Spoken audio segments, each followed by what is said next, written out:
Okay. Ayan, no? So, thank you, Brother Junre. And then, move na tayo ngayon sa ating tanungan portion. Ating unahin, ang unang nag-raise hand ngayong gabi, si Ruel Sabanal. Ruel Sabanal, good evening. Hello mga kapuntos. Sa lahat ng sumusubaybay sa punto por punto. Ipeng gabi tanan. Okay, good evening. Bro. Ah. Tatlong tanong bro ning kuan po ba ning niatin magumi og Christian Life Program sa Couples for Christ. And sa last nga ika-6 Saturday na namong attend sa akong asawa. Then pagka anang Saturday is receiving of the Holy Spirit kuno bro ba? Nako, wag mong tanggapin yan bro. Kunya sa one of the speaker gadiscuss siya kabayan og speaking tongue, ha? Wag mong tanggapin yun. Sabihin mo na hindi ako aatin kung mag-speaking tongue kayo. Mo lagi bro akong ginan bro niya ni message ko kuan ba ning ni konsulta ko sa exorcist priest diri sa Dumaguete si Father Ablong si Father Ronnie Ablong. Ang utana ko niya nga Father kaniya mong gisudlan nga Christian Life Program nga gatok man sila og kabayan sa Holy Spirit receiving the Holy Spirit niya speaking of tongue man sila.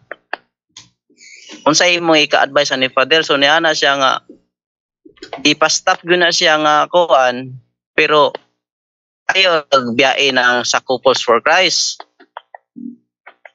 dili jud kuno maayo nang mag-speaking of tongue ya nangutana ko niya dili na ba mi mo join ani Father ya kay niya naman siya nga ayo ra atin ra mo din kay iya ko nung pag umangko ni Father is a Couples for Christ kuno. So nangay ra pug advice niya ba? Kaya sa inyo bro, unsa gyud maayo ani bro? Kay mag-speaking of tongue man sila. Di ba ipinapahinto? Yes, ang kanang pag-speaking of tongue pero kana ko nung pag-attend ko nung namo sa Couples for Christ, dili ko no. Sabihin mo sa Couples for Christ mismo na wag kayo mag-speaking tongues para hindi ako umalis dito kasi ayaw ko madawit sa speaking tongues ninyo. Alam ko naman na wala talaga nag-i-speaking tongues yan. Alam ko naman sinasadya nyo lang naman yan eh. Pakunwari lang yung speaking tongues nyo eh. Mo gani bro, mo na yamong gikuanan bro bang sabihin mo sa kanila. Bro, diretsuhin mo na lang bro na mga kasamahan. May sasabihin ako sa inyo. Sa napanood namin sa punto por punto, bawal yung ginagawa na mag-speaking tongues daw pero yung lingwa, hindi naman talaga lingwa kundi asyalamo. Ang sabi speaking tongues, wika ang speaking tongues, wika, dili iyama-iyama. Dili iyama-iyama. At saka ang speaking of tongues, lumalabas lang yan pag nag-e-evangelize. Pero kita, wala ta. Nganong mo gamit mo taglaing lingwahe, nga puro man ta Bisaya, nya ang Ginoo kasabot nagbisaya. Yan, sabihin mo. Diretsuhin mo.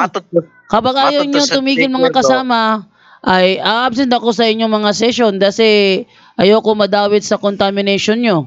Ganun. Mula gina bro, matod to sa speaker bro, kung mag-speaking of tongue kuno ka, gistoryahan ay kuno ka sa imo og sa Ginoo. Eto bro, eto ha. Between you and God kuno. Mali yan, mali. Eto bro.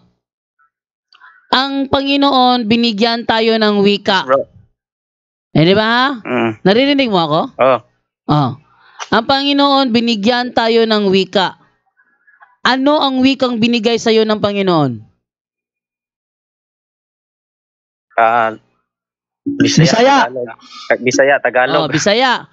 Dahil binigyan kanya ng wikang Bisaya, nakakaintindi ba ang Panginoon ng wikang Bisaya? Nakaintindi siya bro. Nakakaintindi. So ang tanong, ba't ka ba maggagamit ng asyalamungal? Naintindihan ka naman pala Bisaya ka. Muna akong ikuan bro, ako nang ako nang ikuan bro karong Saturday mo atin man meron. Sana nakikinig yung mga members ngayon ng yung sinasabi mo ngayong grupo na wag nyo sadyain na kunwari mag-speaking tongues para sabihin na merong Holy Spirit. Di totoo yan. Ang totoo na speaking tongues sa Biblia, nagagamit lang yan para makapag-evangelize ka sa mga tao na hindi mo alam ang kanilang wika. Halimbawa, pinapunta ka ng China, hindi ka lang marunong mag-Mandarin.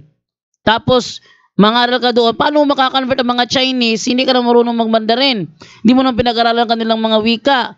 So, pag magkaroon ng divine intervention, makakapag-speaking tongues ka, yung wikang lumalabas sa bibig mo is Mandarin. Para maintindihan ka ng mga Chinese. Yun ang speaking tongues. Oo nga bro I mean, sabihin mo. Alam nyo mga kapuntos, dapat diretsuhin natin sila pagsabi. Alam ko naman yung ginagawa nila Bakit naranasan ko yan na magsisimula sa hallelujah, hallelujah, hallelujah, sinasadya Ganyan talaga bro, nilang ikuan bro, tinuturuan ko kami, pero wala, di ko ni sabay silang kan bro, sige ako gahil Mary. Sabihan mo sila, bro, mas maganda, sabihan mo sila para aware sila. Pag ayaw nilang makinig sa'yo, wag mo nang pilitin. Kung ayaw nilang makinig sa'yo, ang mahalaga, sinabi mo yung totoo. So kung di gud sila mo kuan bro, di na lang gid mi mo atin anang Christian life bro. Atin mo, di mo maguba man mo. Maguba. Masisira yung yung focus nyo kasi sila nag-speaking kayo naman banhaan yung mga tawhana hindi kayo makapag-focus. So wag na lang. Okay bro, kung di sila maniwala. Yes. Sabihin sa kanila, mga sister, mga brother, aatin lang ako muli pag wala na mag-speaking tongue sa inyo kasi alam ko naman sinasadya nyo yan Diretsuhin mo bro, para wala nang paligoy-ligoy ba? Kaya nag-istorya na yung sa kungangan ko, sabi niya is, wala ko ni kuan nila, kabayan nga kuan. Eto na.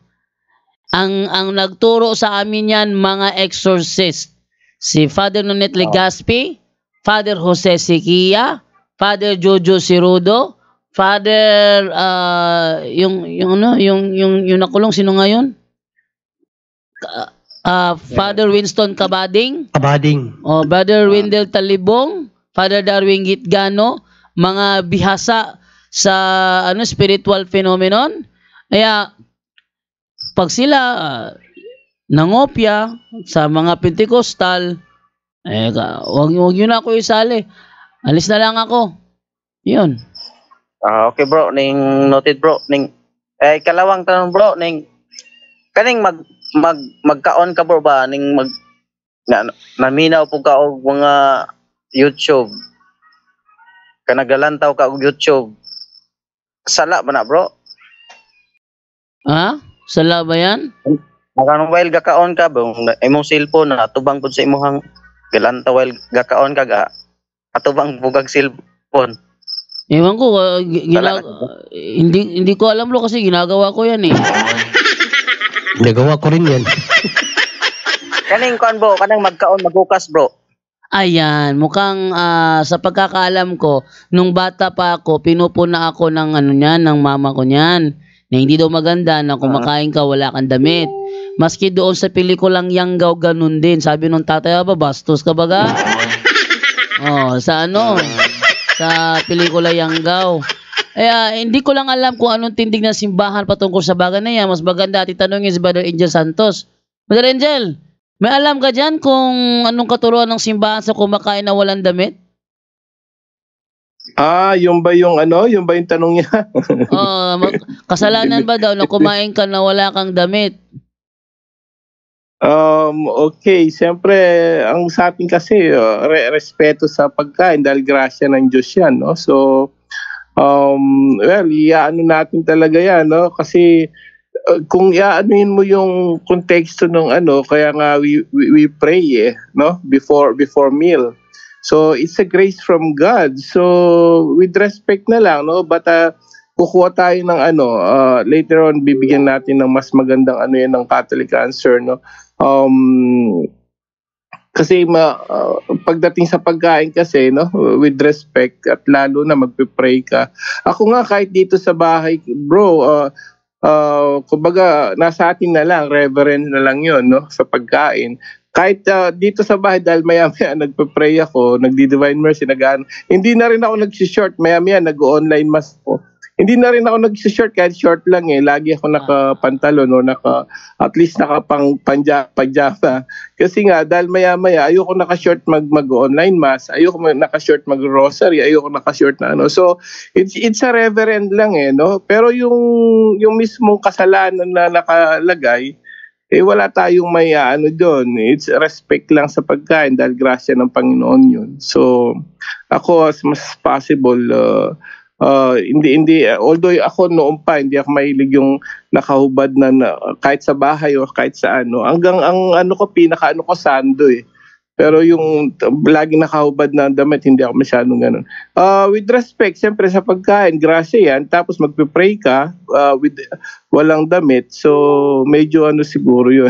Ayaw naman natin magbigay talaga na, kailangan talaga may exact, no? Sa akin, lang yun, bro. Grasya ng Panginoon yan, no? At the same time, magpe-pray ka. So, when you pray, kailangan, ang may sa atin kasi may pray yan, may prayer yan. So, ang sa atin, kapag mag-pray ka with reverence.